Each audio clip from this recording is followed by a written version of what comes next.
ಮಂಡ್ಯದಲ್ಲಿ ಉಪಲೋಕಾಯುಕ್ತರ 2ನೇ ದಿನದ ಪ್ರವಾಸ ಅಮೃತ ಯೋಜನೆ ಕಾಮಗಾರಿ ಸ್ಥಳದಲ್ಲಿ ಪರಿಶೀಲನೆ ನಡೆಸಲಾಗಿರುವಂತದ್ದು. ಮಂಡ್ಯದಲ್ಲಿ ಉಪಲೋಕಾಯುಕ್ತರು ತಮ್ಮ 2ನೇ ದಿನದ ಪ್ರವಾಸದ ಸಂದರ್ಭದಲ್ಲಿ ಅಮೃತ ಯೋಜನೆ ಕಾಮಗಾರಿ ಸ್ಥಳದಲ್ಲಿ ಪರಿಶೀಲನೆ ನಡೆಸಿದ್ದಾರೆ. ನ್ಯಾಯಮೂರ್ತಿ ಬಿ ವೀರಪ್ಪ ಮತ್ತು ಟೀಮ್ನಿಂದ ಮಿಂಚಿನ ಪ್ರವಾಸ ನಡೆಸಿದ್ದು ಜಲ ಶುದ್ಧೀಕರಣ ಘಟಕಕ್ಕೆ ಭೇಟಿ ನೀಡಿ ಪರಿಶೀಲನೆಯನ್ನು ನಡೆಸಿದ್ದಾರೆ. ಮಂಡ್ಯ ನಗರಕ್ಕೆ 3ನೇ ಹಂತದ ಕುಡಿಯುವ ನೀರಿನ ಯೋಜನೆ. ಈ ಯೋಜನೆಯ ಹಿನ್ನೆಲೆಯಲ್ಲಿ ಡಿಸಿ ಮತ್ತು ಎಸ್ಪಿ ಸಮ್ಮುಖದಲ್ಲಿ ಅಧಿಕಾರಿಗಳಿಂದ ಮಾಹಿತಿಯನ್ನು ಕೂಡ ಸಂಗ್ರಹ ಮಾಡಲಾಗಿದೆ. DC doctor Kumar, SP doctor Vijay, Shobharani ಕೂಡ ಉಪಸ್ಥಿತರಿದ್ದರು. ಈ ಸಂದರ್ಭದಲ್ಲಿ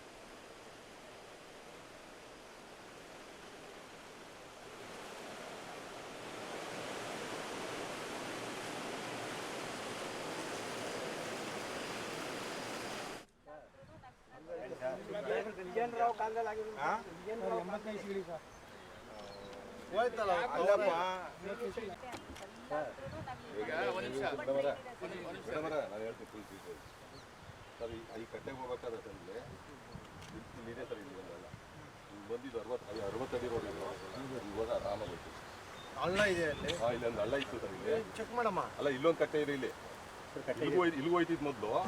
ಈಗ ಅಲ್ಲಿ ಲಿಫ್ಟಿಗೆ ಗ್ರಾಮ ನಕಾಶೆ ಇಲ್ವೇ ಅಲ್ರಿ? ಇದೆ ಸರ್. ಮತ್ತೆ ಅದು ಇಂಪಾರ್ಟೆಂಟ್ ಅಲ್ವಾ?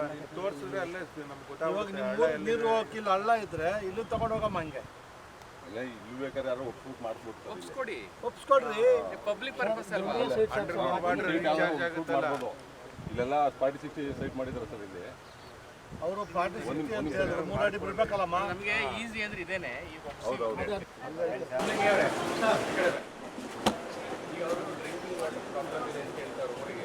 ನೀರು ಇದೆಯಾ? ಕುಡಿಯೋ ನೀರಿಗೆ ಆನ್ಸರ್ ಮಾಡ್ಬೇಕಮ್ಮ. ಪ್ರಾಬ್ಲಮ್ ಇದೆ ಇಲ್ವಾ? ಕುಡಿಯೋ ನೀರು ಸಮಸ್ಯೆ ಇದೆಯಾ ಅಂತ ನೀವು ದಯವಿಟ್ಟು ಅಧಿಕಾರಿಗಳು ಆನ್ಸರ್ ಮಾಡ್ತೀವಿ.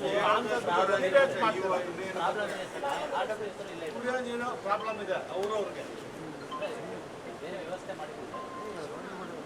ವ್ಯವಸ್ಥೆ ಅಲ್ಲ ರೀ, ಕುಡಿಯೋ ನೀರಿನ ಸಮಸ್ಯೆ ಇದೆಯೇನ್ರಿ? ಯಾರು ಸ್ಟ್ರೈಟ್ ಆನ್ಸರ್ ಕೊಡೋದೇ ಇಲ್ಲ. ಅದೇ ದೊಡ್ಡ ಪ್ರಾಬ್ಲಮ್ ಆಗ್ತದೆ ನಮಗೆ. ಜನಸಂಖ್ಯೆ ಎಷ್ಟಿದೆ ರೀ? ಏನು ಸೋರ್ಸ್ ಇದೆ ನೀರು? ಕುಡಿಯೋಕೆ ಸೋರ್ಸ್ ಏನು?